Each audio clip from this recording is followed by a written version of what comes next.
গো জানলা জানলা খুলে দিয়েছো, কি ব্যাপার? চাকাটা নষ্ট হয়ে গেছে। তাই আমার চাকা ও জানলা, এই যে শাটার জানলার নিচে চাকাগুলো থাকে তাই না? তুমি লাগিয়ে দিয়েছো? লাগাবো, একটু বেশি বেরিয়ে গেছে। ঠিক আছে বন্ধুরা, নিজেরা চাইলেও কিন্তু নিজের হাতেও করা যায় চেষ্টা থাকলে। আমার বড় মশাই দেখেছো একা একাই সব কিছু রিপেয়ারিং করে দিচ্ছে, আর কোনো এক্সট্রা লোককে ডাকতে হবে না। এই চাকা থাকে যে শাটার জানলা নিচের দিকে, ওটা আমাদের খারাপ হয়ে গেছিলো, চাকাটা একটু নামিয়ে দিতে হবে। ওই দেখো জানলা পুরো খুলে দিয়েছে, কিন্তু দেখো বড় মশাই একাই সব ঠিক করে দিচ্ছে।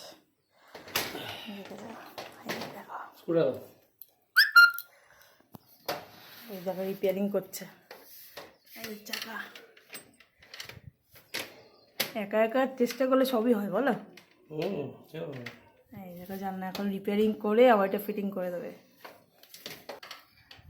চাকাটাকে চেঞ্জ করলাম, এবার আর আওয়াজ হবে না। ও চাকাটার জন্য ঘ্যাড় ঘ্যাড় করে চালাতে হ্যাঁ, ওই ঘষা খায় মনে হয় নষ্ট হয়ে গেছিলো অনেক দিন হয়েছে।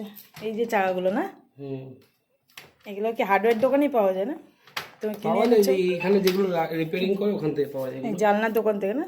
এই শাটার জানলা যেখানে এই যে এই চাক্কাগুলো যে থাকে, এই দেখো বড়মাসে কিন্তু লাগিয়ে দিয়েছে। এবার এটা ফিটিং করবে, চলো দেখা যাক কেমন কি কাজ করতে পারলো দেখি আমরা। এই দেখো এই দেখো ফিটিং করে দিয়েছে, দেখো কি সুন্দর। দেখো বড়মাসে একাই করে দিয়েছে, দেখো কি সুন্দর। এই দেখো জানলা রিপেয়ারিং হয়ে গেল, চাকা স্মুথ হয়ে গেছে। এটার মধ্যে ঘষা খাচ্ছিল, ও তাই এটা তোমার একটু ঘ্যাস ঘ্যাস করে আওয়াজ করছিল, ক্যাচ ক্যাচ। এখন স্মুথ হয়ে গেছে, চাকাটা চেঞ্জ করে দিয়েছি, এখন তো কোনো আওয়াজই আসছে না। চাকা দিয়েছিল কত চাকা, এগুলো বাকিগুলো চেঞ্জ করে দেবো এরকম ছোট ছোট চাকা দিয়ে। আচ্ছা, আবার নতুন একদম শাটার জানলা রেডি হয়ে গেছে। দেখো তুমি দেখো স্মুথ, স্মুথ হয়ে গেছে তো, এখনো কোনো আওয়াজই নেই। এই দেখো স্মুথ। হ্যাঁ, তাহলে তুমি এখন শাটার জানলার কাজগুলো কন্ট্যাক্ট নিতে পারবে। নিজের ঘরে করাই ভালো, লোকের ঘরে কি টুকটাক একটু জেনে রাখা ভালো, তাহলে চটজলদি করা যায় নিজের ঘরের কাজগুলো, তাই না? যেরকম আমার বড় মশাই একা একা দেখো করে দিল, কি সুন্দর জানলা রেডি, আবার লাগিয়ে দিয়েছে। চাকাগুলো নষ্ট হয়ে গেছিলো, এখন দেখো স্মুথ হয়ে গেছে। এই দেখো লাগিয়ে দিল, এত স্মুথ হয়ে গেছে যে নিজে নিজে পালাচ্ছে।